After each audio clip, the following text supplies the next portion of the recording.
Alan Dershowitz educated the entire panel on Piers Morgan about how Hamas are the bad guys and Israel are the good guys. Check it out. Israel's government is currently, with the way it's prosecuting this war in Gaza in the last few months, is very rapidly losing global support, even from key allies who do not think this is self-defense anymore.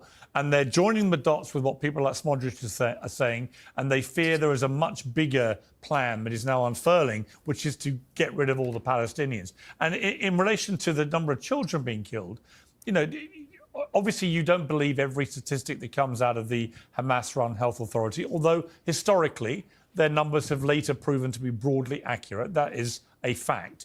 But the reality is, we know from reporters on the ground, we know that probably 20 to 25,000 children have been killed here. This cannot be right, Alan, that this continues. Well, let me respond.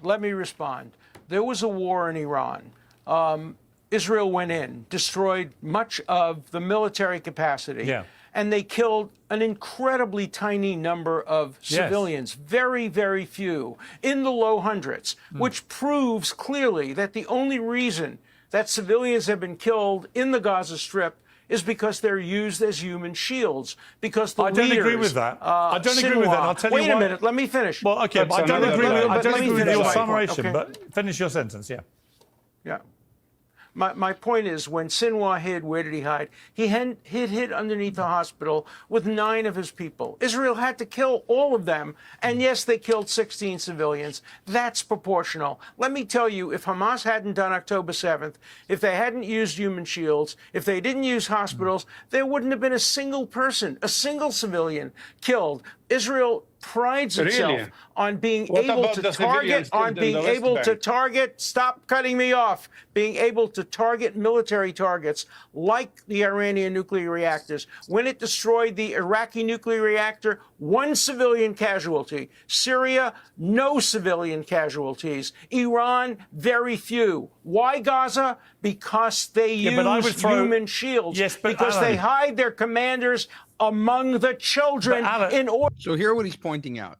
He's saying Israel managed to not kill a lot of people in Iran. Israel managed to not kill a lot of people in Lebanon with Hezbollah.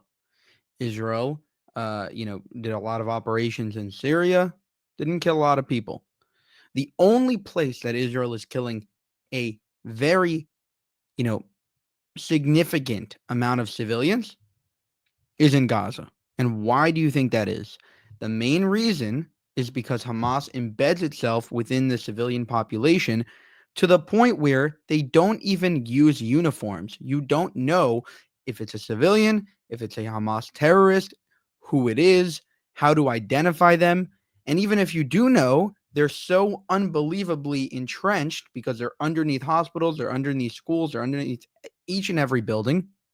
And so basically, if you bomb, you're going to be killing civilians in the process. In order to induce Israel to kill children so that people like you can get on television and correctly point out that so many civilians have been killed. It's all the fault of Hamas. Here's the problem I have with that theory, which is this. I hear it a lot.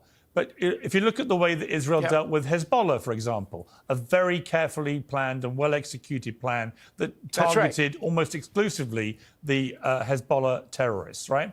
Again, very surgical, very targeted. They were condemned for that as well. They were condemned for that. I don't believe that the combined brain power of Mossad and the IDF could not have come up with a better way. Wait a minute. Hang on, let me finish.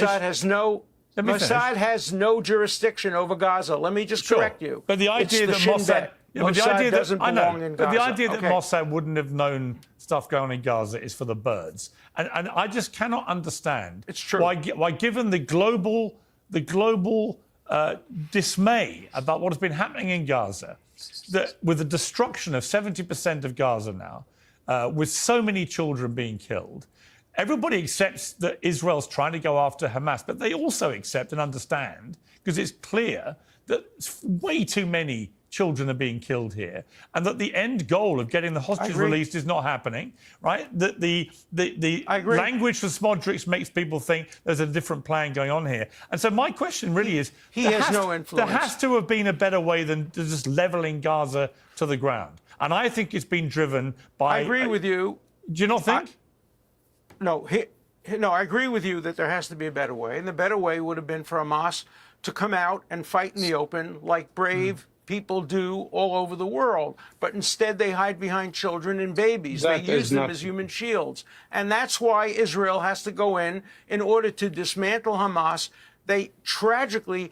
Israel never benefits from killing a civilian. Why would any Israeli ever want to kill a civilian? So why does it keep doing it, Aaron? They lose in your court of public opinion. Yes. They lose on your television show. Yes. If they kill a civilian, they don't want to kill civilians.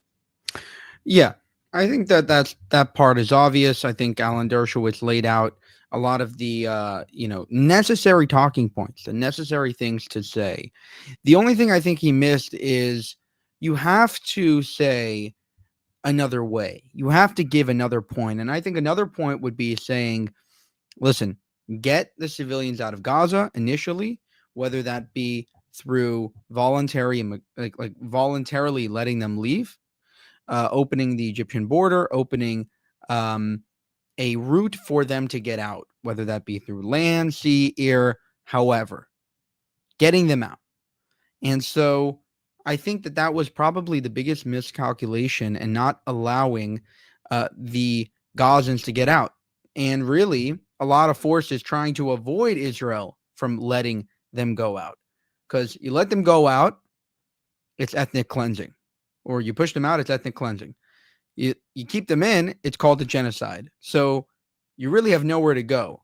And I think that a lot of people have interest in the Gazans staying there. I think a lot of Arab countries want them there to piss off Israel. And so they are probably going to stay, barring a miracle effort by Israel and other Arab countries to try to figure out who is going to take them.